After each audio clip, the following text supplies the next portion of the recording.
Voilà. Y a-t-il des votes contre, des abstentions? C'est l'unanimité. Je vous remercie. Et enfin, Monsieur Bernicot, je vous propose de nous présenter le contrat relance logement, dont il a été un petit peu question tout à l'heure aussi dans le vote du budget. Oui, alors mes chers collègues, donc dans le cadre du plan de relance, du plan de France Relance, et pour répondre aux besoins de logement, l'État a mis en place une aide à la relance et à la construction durable, ARCD,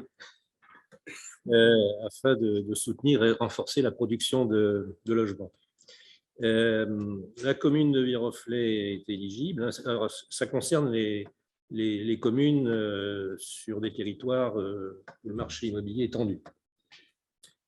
Donc, la ville de Viroflay est éligible et le contrat lui a fixé un objectif de 122 logements qui devront faire l'objet d'un accord de permis de construire entre le 1er septembre 2021 et au plus tard le 31 août 2022. Ça concerne essentiellement du logement collectif, puisque chaque permis de construire pris en compte ne pourra pas être inférieur à 2 logements, que la densité, c'est-à-dire le rapport entre la surface de plancher et la surface du foncier, devrait être supérieure à 0,8, et elle pourra générer éventuellement un montant de 1 500 € par logement, qui pourra être amélioré d'ailleurs dans le cas de transformation des surfaces de bureaux ou d'activité en surface d'habitation. Voilà, donc il est demandé au Conseil d'autoriser Monsieur le maire à signer les contrats de relance de logement avec l'État et la communauté d'agglomération de Versailles Grand Parc, ainsi que tout document y afférent. Bien, avant que je fasse un commentaire, y a-t-il d'autres demandes de parole sur ce contrat? Monsieur Florence, puis Mme Chopard. Merci, Monsieur le maire, chers collègues.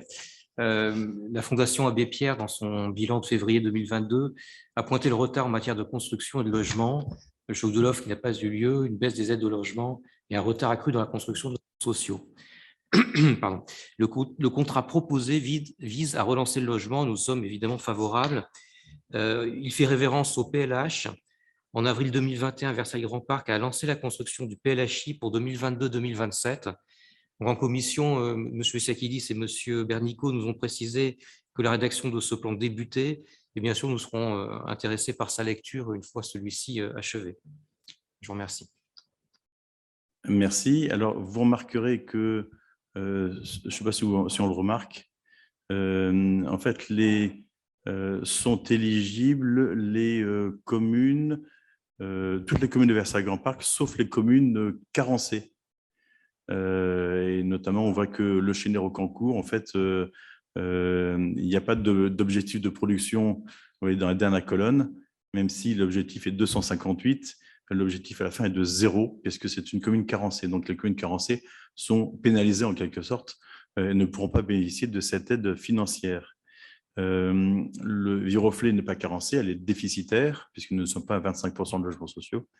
Et donc, nous devons donc signer, je dois signer, entre le 1er septembre 2021 et le 31 août 2022, donc des permis de construire pour 122 logements sur Viroflay. Théoriquement, ça devrait pouvoir se faire. On devrait pouvoir y arriver à cet objectif.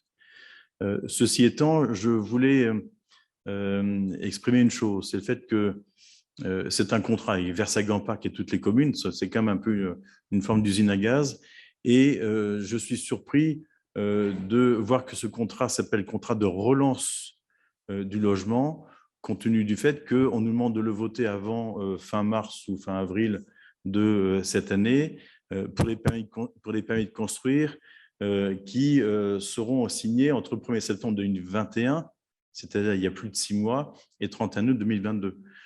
Donc, en fait, en termes de relance, on a de possibilités d'intervention sur les permis de construire qu'à partir de maintenant et jusqu'au 31 août. Donc, c'est un délai très court, et vous le savez tous, que pour instruire un permis de construire, pour l'initier, l'instruire et le signer, il se passe la plupart du temps plus de facilement 8 mois, je veux dire ça comme ça, 8 mois à 1 an minimum, l'instruction durant 6 mois. Donc, c'est ça qui est un petit peu peu complexe à comprendre. Néanmoins, il y a de l'argent à se faire. Enfin, je vais dire ça comme ça. Il y a des subventions à toucher. Et donc, nous souscrivons à ce contrat. Et certains permis de construire ont déjà été signés sur cette période et d'autres le seront. Contrairement à celui qui existait l'année dernière, c'était l'État avait décidé que il y avait une période qu'on regardait, une période d'1 an, et on regardait quels étaient les permis de construire qui avaient été signés durant ce moment-là. Donc, sans qu'il y ait de volonté particulière de relancer. C'était une sorte de constat simplement. Là, on dit au maire, il vous reste maintenant 5 mois pour éventuellement accélérer certains permis de construire. Mais ce n'est pas pour autant qu'on va les accélérer s'ils ne sont pas tout à fait prêts. Donc, et puis, parfois, il faut relancer aussi les maîtres d'ouvrage parce qu'il y a certains qui traînent un petit peu à se mettre en ordre de marche. Et donc, j'évoque notamment les terrains de la SNCF, rue Hippolyte-Mazet, où c'est plus long que ce qui était défini au départ. Voilà.